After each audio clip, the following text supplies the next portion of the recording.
phrase "a new American classic" is thrown around a whole lot in an effort to describe the almost unreachable state that the 70s left for filmmaking. That's the moment in time when the American classic was born.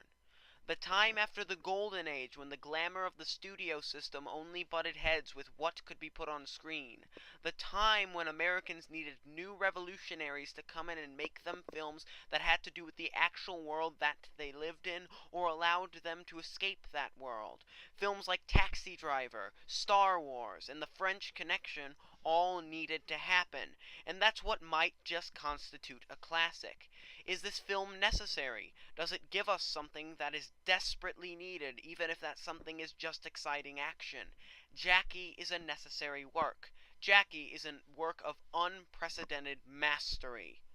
The reason has to do with grief and the way that it affects people, what can be done about it, and what can allow us to truly understand it. Jackie is about the following days after the death of JFK and an interview that went on between Jackie Kennedy and reporter Theodore H. White, following the lavish funeral that she held for a president that many didn't think deserved such an affair. The first stage is a sense of shock, where the initial event hasn't sunk in. Natalie Portman, playing Jackie Kennedy in a role that should win her a Best Actress Oscar, Rebecca Hall should too, runs around hazy and weeping, attempting to make sense of the blood on her face and dress. Captivating and powerful stuff, done masterfully by director Pablo Larraín. Jackie is at first a film of close-ups, keeping tight and allowing the claustrophobic sense of the ever-burdening pressure that comes to all dealing with the assassination of a president to inch into our minds. The Secret Service, Lyndon B. Johnson, everyone stands with a face of confusion, of guilt, of pain. At the center of it is Jackie Kennedy, who can't begin to comprehend what just happened.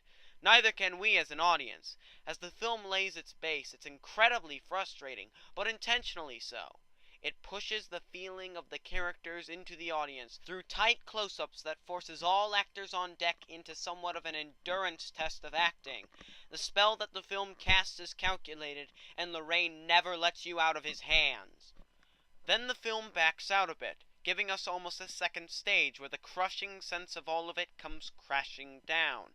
The moment when Jackie must tell the children what happened and accept that her connection to the history of the White House seems almost meaningless.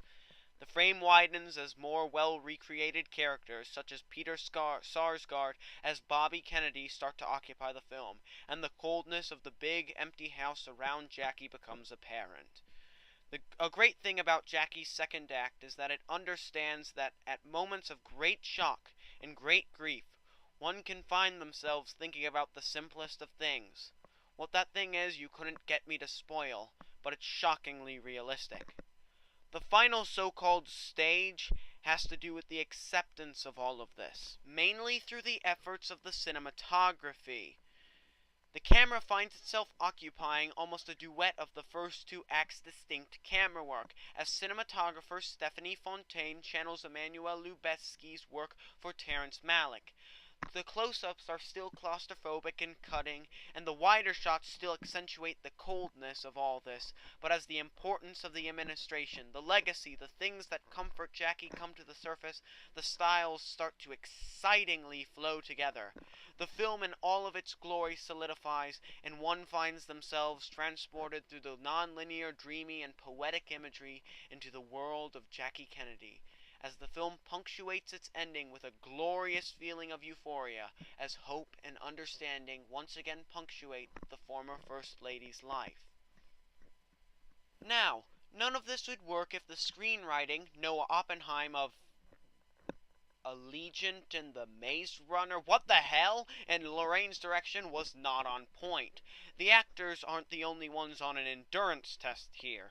The way the story unfolds is almost the full reason why it's so engaging and lusciously absorbing, and Oppenheim and Larraín almost effortlessly push everything together. For the third time in this review, I'm going to call Portman something of an astonishing presence. She's surrounded by great actors like John Hurt, Peter Sarsgaard, Casper Philipson, John Carroll Lynch, Billy Crudup, and Greta Gerwig, all of them collectively bringing to life the exciting moroseness of the events. There's not really describing the feeling that each actor in each shot allows the audience to feel. By the end, everything is playing together in a wonderful orchestra of filmmaking, of sound design, score, acting, and screenwriting. Jackie isn't just one of the best movies of the year. That's an insult. This is one of the best movies ever. It's extremely important on one hand, but it's also just a damn great, poetically assembled, no punches pulled, great on a level of any important movie of the 70s piece of filmmaking. Jackie so far should win Best Picture, and I can't wait to see how it goes over in the awards race.